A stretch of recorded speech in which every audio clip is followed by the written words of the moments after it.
বন্ধুরা, আমাদের প্রত্যেকের ছাদ বাগানেই একটি বা দুটি করে জবা গাছ তো অন্তত থাকবেই। আবার আমাদের মধ্যে কেউ কেউ আছে যারা শুধু বাগানে জবা গাছই করেন। তাই জবা গাছের কী সার দিলে জবা গাছে খুব ভালো গ্রোথ হবে এবং জবা গাছে প্রচুর পরিমাণে ফুল আসবে, তা আজকের এই ভিডিওতে আপনাদের সঙ্গে আমি শেয়ার করব। বিশেষ করে আমি যে ধরনের খাবারগুলো জবা গাছে প্রয়োগ করে থাকি তা আজকের এই একটি ভিডিওর মাধ্যমে আপনাদের সামনে তুলে ধরব। তাই সম্পূর্ণ ভিডিওটি অবশ্যই দেখতে থাকুন। নমস্কার বন্ধুরা, আমি অঞ্জন আর গার্ডেনিং সংক্রান্ত আরও একটি ভিডিও নিয়ে আবারও চলে এসেছি। বন্ধুরা, আজকের এই পর্বে আমরা জবা গাছ সম্পর্কে আলোচনা করব। জবা গাছে কোন কোন সার দিলে জবা গাছের গ্রোথ ভালো থাকবে এবং জবা গাছে সারা বছর কম বেশি আমরা ফুল পাবো, সেটাই আজকের এই ভিডিওর বিষয়বস্তু। তো বন্ধুরা, ভিডিও শুরু করার আগে আমি আমার জবা গাছগুলোকে এক ঝলক আপনাদের দেখাতে চাই। দেখুন, এই যে জবা গাছটি আপনারা দেখছেন, এটা অনেকে গৌরী জবা বলে বা অনেকে গোবিন্দ জবাও বলে থাকেন। এটি খুব বড় মাপের একটি ফুল হয় এই গাছে এবং প্রচুর সংখ্যায় ফুল হয় এবং এটি একটি কিন্তু দেশি ভ্যারাইটি। তো এটা কালারটা খুবই সুন্দর। তো দেখুন, প্রত্যেকটি ডালের মাথায় কিন্তু এখন জবা গাছের কুঁড়ি দেখা যাচ্ছে। আর এটা হলো পুনে জবা। পুনে জবা কম বেশি সারা বছরই ফুল দেয় এবং শীতকালে দেখুন খুব ভালোভাবে কিন্তু গাছগুলো গ্রোথ নিচ্ছে। আর গাছের প্রত্যেকটি ডগায় বা আগাতে আমি কুঁড়ির দেখা পাচ্ছি। তো কী সার আমি এ পর্যন্ত ব্যবহার করেছি, কিভাবে ব্যবহার করছি, তার সমস্তটাই আজকের এই ভিডিওতে আপনাদের সঙ্গে ভাগ করে নেব। প্রথমত বলি, আমরা নার্সারি থেকে যখন জবা গাছ কিনে নিয়ে আসি তখন জবা গাছগুলো ভীষণ হেলদি থাকে, কারণ নার্সারিম্যানরা এই ধরনের সার ব্যবহার করে থাকেন। পরবর্তী ক্ষেত্রে আমরা রিপোর্ট করার পরে আমরা সেভাবে কিন্তু গ্রোথ পাই না। তো কী করলে বা কোন কোন সার ব্যবহার করলে গ্রোথ পাবো, চলুন দেখে নিই।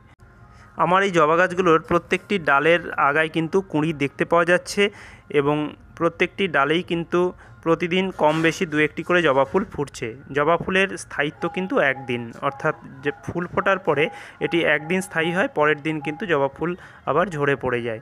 তো আমাদের যে কাজগুলো করতে হবে, প্রথমত টবের যে মাটি, সেই মাটিকে সবসময় আর্দ্র রাখতে হবে। মিডিয়াটা ভালো রাখতে হবে, মিডিয়াটা দেখতে হবে যেন টবে জল দাঁড়িয়ে না যায়, কিন্তু টবটা যেন সবসময় মাটিটা যাতে একটু আর্দ্র থাকে বা একটু ময়েস্ট থাকে টবের মাটিতে, সেটা আমাদের মনে রাখতে হবে। এজন্য আমরা বুঝে বুঝে জল দেব, কখনোই একবারে অতিরিক্ত জল বা বেশি জল দেব না। তবে যাতে মাটিটা শুকিয়েও না যায় সেদিকেও নজর রাখবো। এটা কিন্তু গাছের গ্রোথের ক্ষেত্রে ভীষণই গুরুত্বপূর্ণ একটা জিনিস। এবারে আসছি, গাছে এরকম হলুদ রঙের যদি পাতা থেকে থাকে তাহলে অবশ্যই পাতাগুলোকে আমাদের প্রতিনিয়ত বা প্রতিদিন তুলে ফেলে দিতে হবে। এই ধরনের পাতাগুলো কিন্তু গাছের গ্রোথের ক্ষেত্রে একটা ব্যাঘাত সৃষ্টি করে।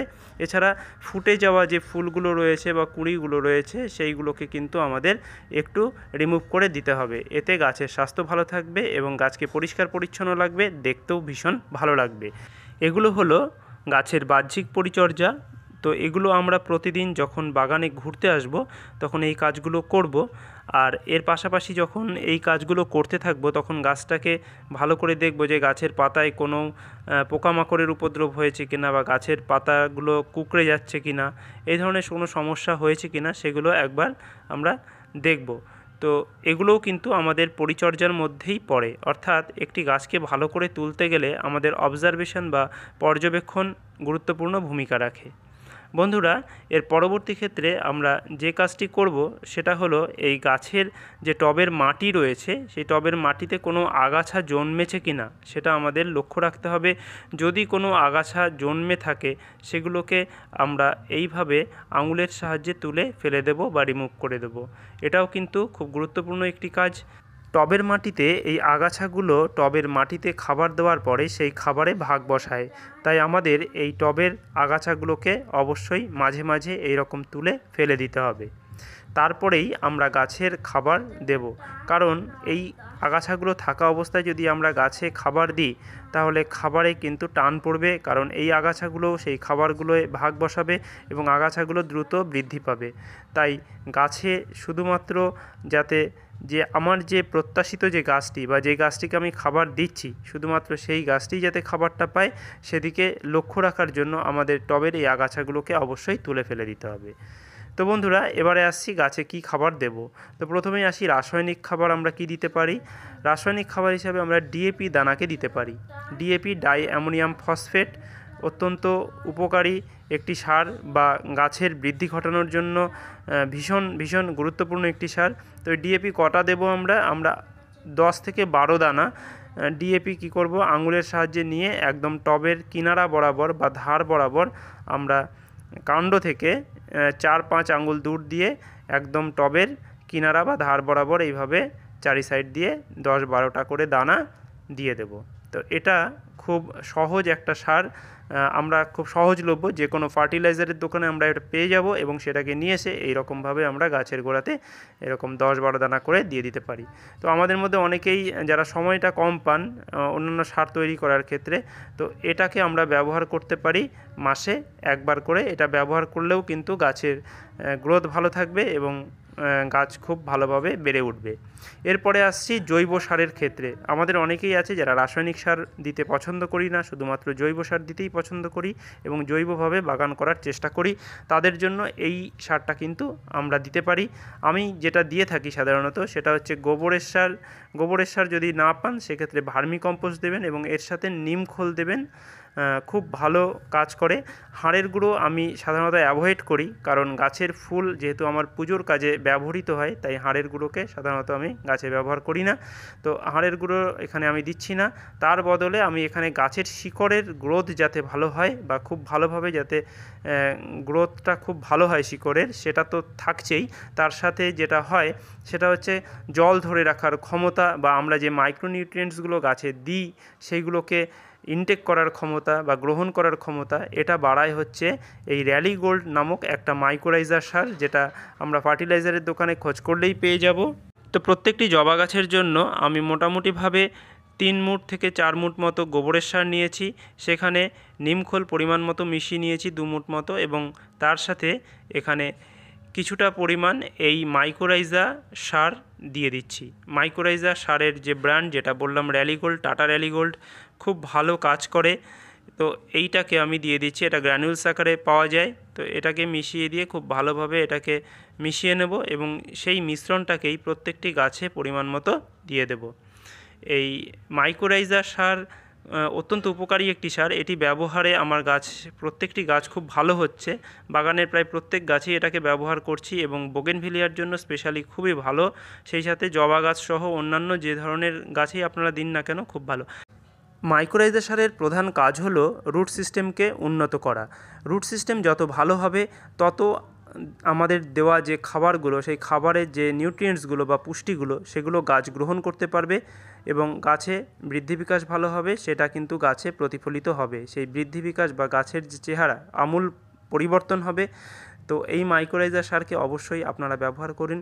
আচ্ছা, এটা আমরা কতদিন অন্তর ব্যবহার করব? আমরা 15 দিন অন্তর যদি এরকম 2 মুঠো বা 1 মুঠো করে প্রত্যেকটি গাছের গোড়ায় এইভাবে মালচিং করে দিই এবং তারপরে যদি আমরা সাধারণভাবে জল দিয়ে দিই, খুব ভালো কাজ করবে এবং একবার ব্যবহার করলেই আপনারা এর রেজাল্ট অবশ্যই বুঝতে পারবেন। তো এটাকে আমি প্রত্যেকটি আমার জবা গাছ সহ বোগেনভিলিয়া সমস্ত গাছেই ব্যবহার করছি এবং খুব ভালো রেজাল্ট আমি পাচ্ছি। আচ্ছা, এটা গেল আরও একটি সারের কথা, জৈব সারের কথা। এছাড়াও আমরা আরও একটি জৈব সার এখানে দিতে পারি, যেটা অত্যন্ত সহজলভ্য এবং আমরা প্রায় প্রত্যেকেই এই সারকে ব্যবহার করি। সেটা হলো সর্ষের খোলের তরল জৈব সার। সেটাকেও কিন্তু আমরা জবা গাছে খুব ভালোভাবে ব্যবহার করতে পারি। তবে সর্ষের খোলের তরল জৈব সার দেওয়ার আগে আমাদের মাটিটা একটুখানি হালকা ড্রাই করে নিতে হবে। কিভাবে করব? আমরা সর্ষের খোলকে এরকম 2 দিন পচিয়ে নেওয়ার পরে তার যে জলটা, সেই জলটাকে ব্যবহার করব। আমরা গাঢ় যে জলটা সেটাকে ব্যবহার করব না। আমরা এটাকে 5 লিটার বা 6 লিটারের সঙ্গে এইরকম পরিমাণ মতো 1 লিটার জল বা হাফ লিটার যে সর্ষের খোলের যে জল, সেই জলটাকে আমরা মিশিয়ে নেব এবং পাতলা একটা সলিউশন বা দ্রবণ তৈরি করে সেটাকে গাছের গোড়ায় আমরা পরিমাণ মতো দিয়ে দেব। আর এটা আমরা 10 দিন অন্তর একবার করে দিতে পারি। তাহলে কিন্তু গাছের গ্রোথ, ওভারঅল গ্রোথ ভালো থাকবে, কারণ সর্ষের খোলেতে প্রচুর পরিমাণে নাইট্রোজেন থাকে। আর এই নাইট্রোজেন কিন্তু গাছের বৃদ্ধি বিকাশের জন্য অত্যন্ত সহায়ক একটি উপাদান, তাই এটাকে আমরা এইভাবে ব্যবহার করতে পারি। তো সর্ষের খোল খুব সহজলভ্য, আমাদের যে কোনো কাছাকাছি অয়েল মিলে আমরা পেয়ে যেতে পারি বা মুদিখানার দোকান, এছাড়া ফার্টিলাইজারের দোকানেও আজকাল বিক্রি করছে। তো সেখান থেকে আমরা সংগ্রহ করে এভাবে বানিয়ে নিয়ে আমরা দিতে পারি। তো এখানে মোট আমি অনেকগুলো সার আপনাদের দেখালাম। প্রথমত ডিএপি দেখালাম, তারপরে একটি জৈব সার দেখালাম, এখন সর্ষের খোল ভেজানো জল এটাকেও দেখালাম। তো এগুলোকে আমরা কিন্তু ঘুরিয়ে ফিরিয়ে ব্যবহার করতে পারি। আর এর পাশাপাশি আমরা ফোলিয়ার স্প্রে হিসাবে ব্যবহার করতে পারি এনপিকে 19-19-19। বন্ধুরা, এটি একটি সমরেশিওর এনপিকে এবং বাগানের প্রত্যেকটা গাছেই এই এনপিকে 19-19-19 ব্যবহার করা যায়। তো এটা প্যাকেটের মধ্যে থাকে, আমি প্যাকেটে আনিনি, আমি ফার্টিলাইজারের দোকান থেকে 100 গ্রাম এনপিকে লুজ কিনে নিয়ে এসেছি। এরকম লুজ কিনতেও পাওয়া যায়। তো বাইরে থেকে দেখলে অনেকটা লবণের মতো লাগে দেখতে, আমরা যে খাবার লবণ যেটাকে আমরা খাই সেই রকম লবণের মতো দেখতে হয়। তো 1 লিটার জলে আমরা 3 থেকে 5 গ্রাম মতো মেশাতে পারি সর্বাধিক, এবং 3 থেকে 5 গ্রামের মধ্যে আমরা এরকম মিশিয়ে নেব। আর ভালোভাবে ঝাঁকিয়ে নিয়ে আমরা মাসে একবার করে এই এনপিকে 19-19-19কে ব্যবহার করতে পারি। তাহলে জবা গাছের গ্রোথ খুব ভালো থাকবে এবং গাছে কিন্তু সময় মতো প্রচুর পরিমাণে কুঁড়িও আসবে, গাছে স্বাস্থ্য যেমন ভালো থাকবে, কুঁড়ি আসবে, ফুল হবে, সব দিক থেকে কিন্তু এই এনপিকে 19-19-19 অত্যন্ত গুরুত্বপূর্ণ একটি সার জবা গাছের জন্য। তো বন্ধুরা, এই সারগুলোই আমি জবা গাছে ঘুরিয়ে ফিরিয়ে ব্যবহার করি। এগুলো করলেই কিন্তু আপনাদের গাছও খুব সুন্দর হবে। দেখতেই পাচ্ছেন আমার এই গাছগুলো কিন্তু গত গ্রীষ্মকালে কিন্তু খুবই বাজে অবস্থা ছিল, তারপর থেকে এইভাবে ঠিক সারগুলো দিচ্ছি এবং পরিচর্যা করছি, তারপর থেকে কিন্তু গাছের গ্রোথ আমূল পরিবর্তন হয়েছে এবং সেই সাথে গাছে কিন্তু প্রচুর সংখ্যায় কুঁড়ির দেখা মিলছে এবং কুঁড়িগুলো কিন্তু ধীরে ধীরে ফুটে ফুলেও পরিণত হচ্ছে। তো আজকের এই ভিডিওটি আপনাদের কেমন লাগলো অবশ্যই কমেন্ট করে জানাবেন। আর সেই সাথে যারা নতুন চ্যানেলটি দেখছেন তাদের কাছে আমার একান্ত অনুরোধ, চ্যানেলটিকে সাবস্ক্রাইব করতে একদম ভুল করবেন না। আর গার্ডেনিং সংক্রান্ত ভিডিওগুলো পাওয়ার জন্য অবশ্যই অল অপশান এবং নোটিফিকেশান বেলটি ক্লিক করে রাখবেন, যাতে আপনারা অবশ্যই ভিডিও আপলোড করার সাথে সাথে তার নোটিফিকেশান পান এবং সবার আগে ভিডিওটি দেখে নিতে পারেন। তো বন্ধুরা, এইভাবেই জবা ফুল গাছের পরিচর্যাগুলো করতে থাকুন। আশা করি আপনাদের গাছেও প্রচুর সংখ্যায় ফুল আসবে এবং গাছের যে সমস্যাগুলো সেই সমস্যাগুলো দূর হয়ে যাবে। আজকের এই ভিডিওটি শুধুমাত্র সারের উপর, অর্থাৎ কী কী খাবার আমরা গাছে প্রয়োগ করব সেটা ছিল। তবে এর পরবর্তী একটি ভিডিও অবশ্যই আপনাদের জন্য নিয়ে আসবো, সেটা হলো গাছের যে রোগ পোকামাকড় নিয়ন্ত্রণ তার উপরে, অর্থাৎ জবা গাছে কী কী সমস্যা হতে পারে, কী কী রোগ পোকামাকড়ের উপদ্রব দেখতে পাওয়া যায় এবং এগুলোকে নিয়ন্ত্রণ করার জন্য আমাদের কী কী ব্যবস্থা নিতে হবে তার উপরে একটি ভিডিও অবশ্যই আগামীতে নিয়ে আসব। তাই আজকের এই ভিডিওটি আর দীর্ঘায়িত করব না, আজ এখানেই রাখছি। দেখা হচ্ছে পরবর্তী ভিডিওতে। সকলে ভালো থাকবেন, সুস্থ থাকবেন।